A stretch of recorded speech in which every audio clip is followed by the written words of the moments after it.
प्रदूषण के बीच देखी जा रही लापरवाही और कन्नौज प्लेस में स्मॉग टावर में जड़ा ताला। इस साल अभी तक चालू नहीं हुआ है टावर। यूपी के आगरा में भी बढ़ा AQI का स्तर। ताजमहल के आसपास छाई जहरीली धुंध। अलर्ट मोड पर प्रशासन। जिले के लाडूसराय इलाके में जमीन विवाद को लेकर दो पक्षों में जमकर मारपीट हुई। जमकर चले लाठी और डंडे। पुलिस ने कार्रवाई करते हुए 5 लोगों को गिरफ्तार किया।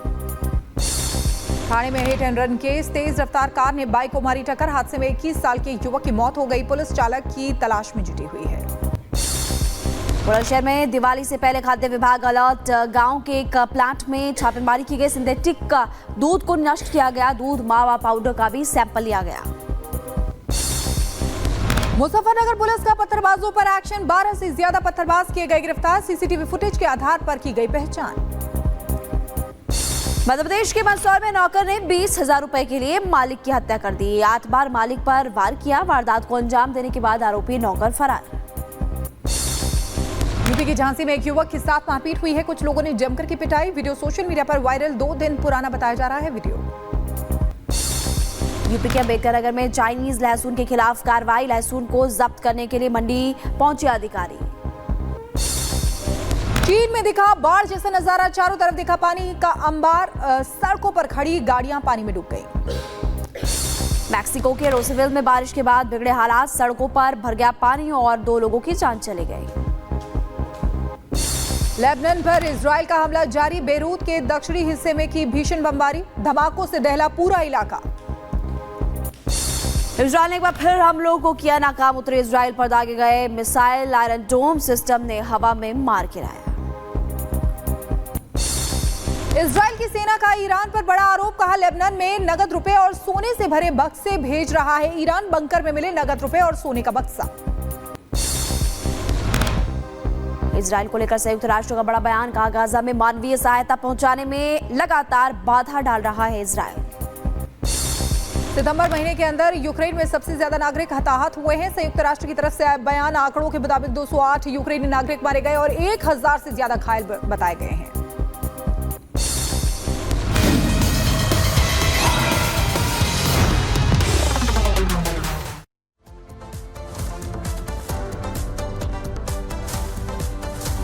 और अब बात करेंगे महाराष्ट्र के विधानसभा चुनावों की। महाराष्ट्र के विधानसभा चुनावों का सियासी पारा बढ़ते जा रहा है।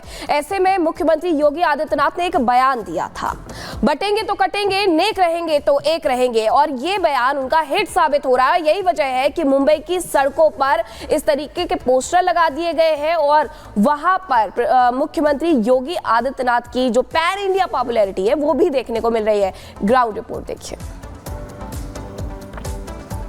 मुंबई के अंधेरी इलाके में लगा है सीएम योगी आदित्यनाथ का पोस्टर। मैं तस्वीरें दिखा रहा हूं किस तरह से यह पोस्टर लगाया गया है और लिखा गया है पोस्टर में, बटेंगे तो कटेंगे, योगी संदेश, एक रहेंगे तो नेक रहेंगे, सुरक्षित रहेंगे।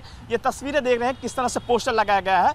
मुंबई के अलग अलग इलाकों में इसी तरह से पोस्टर लगाए गए हैं और यही संदेश देने की कोशिश किया गया है कि जिस तरह से सीएम योगी आदित्यनाथ ने भाषण में कहा था कि बटेंगे तो कटेंगे, इसके बाद मुंबई के अलग अलग इलाकों में इसी तरह से पोस्टर लगाया गया है। हमारे साथ जो पोस्टर लगाए हैं विश्वबंधु राय, उनसे बात करते हैं। आखिर आपने ये पोस्टर मुंबई के अलग अलग इलाकों में क्यों लगाया है? मैंने ये पोस्टर इसलिए लगाया कि विपक्ष जिस तरह से कर रहा है बांटने की राजनीति, तुष्टीकरण की राजनीति, उसका मैंने जवाब दिया, बटेंगे तो कटेंगे। जिनको समझ में आना है उनको समझ में आ रहा है। हरियाणा में लोगों को समझ में आया। लोगों ने हरियाणा में बीजेपी की सरकार लाया।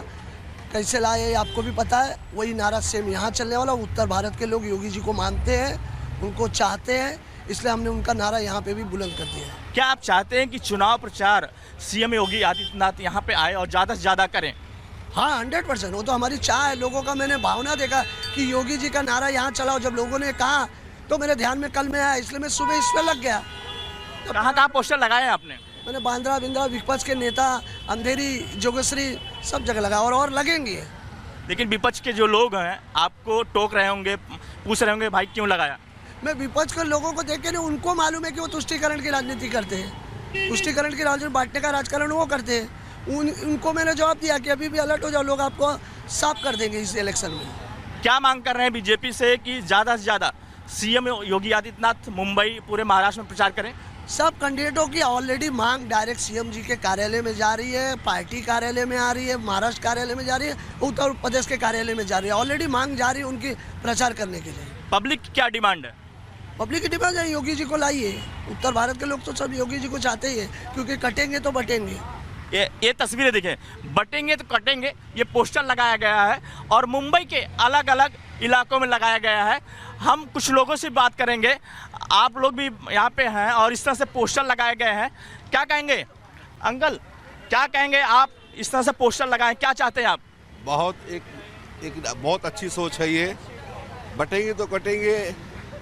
अभी तो फिर हिंदुस्तान में आप देख ही रहे हो क्या माहौल चल रहा है, और ये सनातन धर्म के जो हमारे लोग हैं उनको ये चीज़ को सोचना चाहिए कि आप बटेंगे तो कटेंगे। और क्या चाहते हैं कि योगी आदित्यनाथ सीएम महाराष्ट्र? चलिए खबरों में आगे बढ़ते बात करेंगे भारत के दुश्मनों की, क्योंकि भारत के दुश्मन ने पहले रेल की धमकी दी, रेल को उड़ाने की धमकी दी और उसके बाद देश भर में जगह जगह पर रेल पटरियों पर साजिश की चर्चा आपने देखी। रेल डिरेल करने की कोशिश की गई। उत्तर प्रदेश, मध्य प्रदेश, महाराष्ट्र, अलग अलग जगहों से। लेकिन अब भारतीय यात्री विमानों को धमकी दी जा रही है और ये धमकी हर दिन दी जा रही है। अब तक की अगर बात करें तो बहुत ज्यादा नुकसान भी एविएशन बोर्ड को हो चुका है। इसकी जानकारी हम आपको देंगे।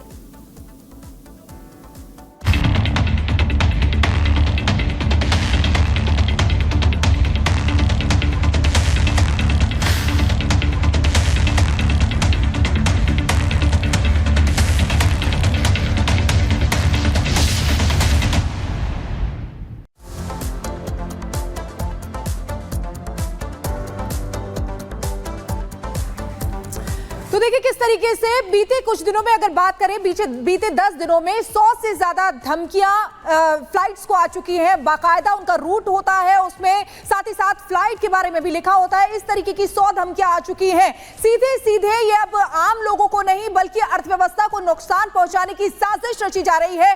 इसी से जुड़ी एक रिपोर्ट आपको दिखाते हैं।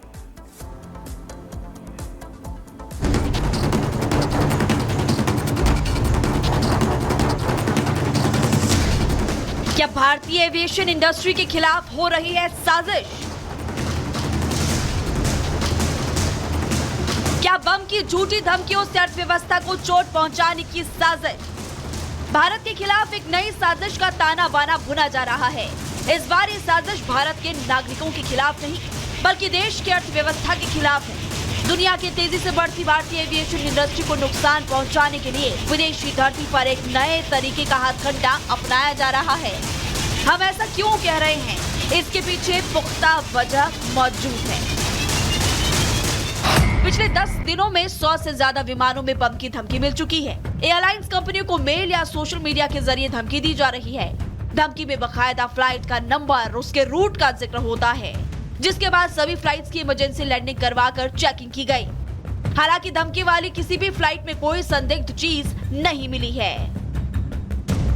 लेट इट बी MHA और एयरपोर्ट लेवल सिक्योरिटी ऑफिसर सबको साथ में लेते हुए वो सारे निर्णय ले रहे हैं and they are working in that process. ये ऑफेंस जो है वो इन फ्लाइट वाले उस सिचुएशन को ध्यान में रखते हुए उसमें सारे ऑफेंसेस का लिस्ट किया गया है। तो हम उसमें ऐड करेंगे जो ऑन ग्राउंड या फिर एयरपोर्ट के पास भी जो फ्लाइट है उसके ऊपर भी ऐसे थ्रेट्स आते हैं, तो उसको भी कैसे डील करना है, कॉग्निजेबल कैसे बनाना है, उसको हम स्पेसिफिकली ऐड करेंगे। तो इन फ्लाइट था, अभी ऑन ग्राउंड को भी ऐड करेंगे। भले ही बम की सभी धमकियां झूठी निकली हों, लेकिन इसने एयरपोर्ट प्रशासन, सुरक्षा एजेंसियां और सरकार के लिए सिरदर्द जरूर पैदा कर दिया। वहीं इससे एयरलाइंस कंपनियों को भारी चपत लग रही है। दरअसल अचानक प्लेन का रूट बदलकर ग्राउंड पर उतारने से भारी आर्थिक नुकसान होता है। प्लेन की चेकिंग, सामान की जांच, रूट डायवर्ट का अतिरिक्त खर्च आता है। यात्रियों को होटल में ठहराने और उन्हें मंजिल तक पहुंचाने के लिए व्यवस्था तक करनी पड़ती है। दावा किया जा रहा है कि पिछले कुछ दिनों से लगातार मिल रही बम की फर्जी धमकियां मिलने से एयरलाइंस कंपनियों को 200 करोड़ तक का नुकसान हो चुका है। ये सारा खर्चा एविएशन इंडस्ट्री को चोट कर रहा है। इस पूरी साजिश का ताना बाना विदेशी धरती से रचा जा रहा है। सूत्रों के हवाले से खबर है कि इस पूरी साजिश के पीछे विदेश में छिपे दुश्मनों का हाथ हो सकता है। बम की अधिकतर धमकियां कनाडा, अमेरिका, यूरोप के देशों से भेजी गई है। फर्जी VPN बनाकर उनसे भारतीय एविएशन कंपनियों को धमकी दी जा रही है। We have come to the conclusion that there are two areas that we can explore. One is the amendment in aircraft security rules. Aircraft security rules is something which deals with the security aspect when it comes to within the aircraft. How do we deal with the security issues, concerns, and there is a strict rules that have been laid out.